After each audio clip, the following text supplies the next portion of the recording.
Bowling's in a weird place right now. League numbers are shrinking, centers are closing, and the sport, at least in some regions, is struggling to stay alive. The maintenance costs of free-fall machines are high, spare parts are getting harder to find, and bowling center owners are being forced to find new ways to keep their venues alive. That's when a new twist enters the conversation: string pins.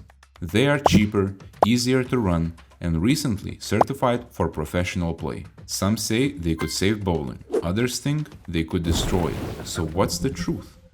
By the way, if you like videos that dig deeper into the sport and spark real conversations, hit that subscribe button. It helps more than you think, and we've got plenty more videos like this coming. String pins are exactly what they sound like. Pins with strings attached to the top, connected to a mechanical frame.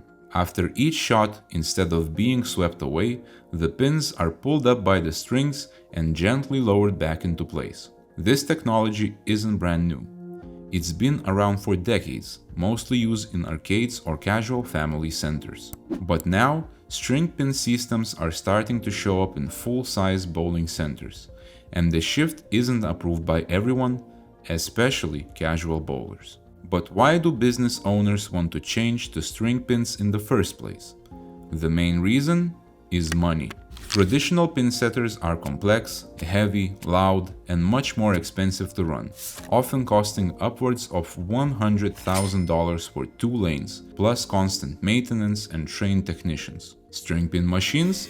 They cost less to install, are far easier to maintain, and don't require so much maintenance to keep them running. For instance, some center owners say they've cut their pin setter related costs by over 70% after switching to string pins. And in an era where bowling centers are trying to stay afloat, especially smaller or independent ones, those savings can be a game changer. In December 2020, the USBC, bowling's governing body in the US, published a large-scale research study on string pin bowling. They analyzed more than 45,000 combined shots, comparing them to traditional free-fall setups. The results: average strike percentage was down by 6.9% on string pins across all entry angles tested, with the largest decrease occurring on light pocket hits. Furthermore, multi-pin spare combinations were up across nearly all entry angles. USBC ran the test again, publishing the research results in April 2023 to set a minimum string length of 54 inches. According to USBC, this length helps make the scoring and spare conversions closer to what players experience on free-fall machines. Still, string pin bowling scored about 7.1% fewer strikes than traditional free-fall bowling. That could mean an average score drop of 10 pins or more per game. So, USBC ruled that string pins were statistically different overall compared to traditional free-fall pin setters. But in August 2023, after additional research was made, they changed course. After evaluating new machine models, specifically the ones with 54-inch strings, USBC concluded that scores and average on these systems do not require adjustments compared to traditional free-fall pin setters. Starting August 1st in 2023, centers with approved string machines can host certified league play, and the PBA Regional Tour has welcomed some of them. But the certification only applies to very specific machines. Not every string setup qualifies. In Europe, string pins are used in parts of Germany, Finland, and UK, even in some leagues and tournaments. In Asia, especially in malls and entertainment complexes, string pin bowling is common due to its lower cost and simplicity. For many casual bowlers, they don't even notice the difference. Still, not everyone's convinced. Many competitive bowlers argue that string pin bowling changes how the game plays.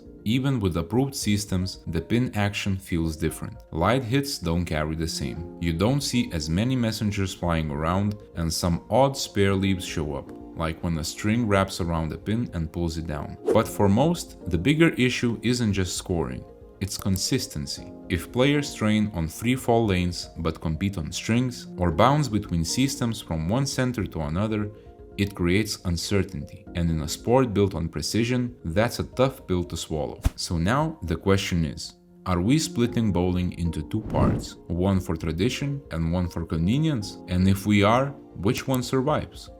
So here's the big question. Can string pins actually save bowling? If they make the game more accessible, keep centers alive, and help new locations open, then maybe yes. But if the industry doesn't agree on standards and bowlers keep fighting over what real bowling is, we could end up more divided than ever. So what do you think? Are string pins the future or just another problem? Have you bowled on a certified string setup before? Did you feel any difference? Let us know in the comments. And don't forget to like, subscribe, and hit that bell. More bowling deep dives are coming your way. See you in the next one. Keep on striking.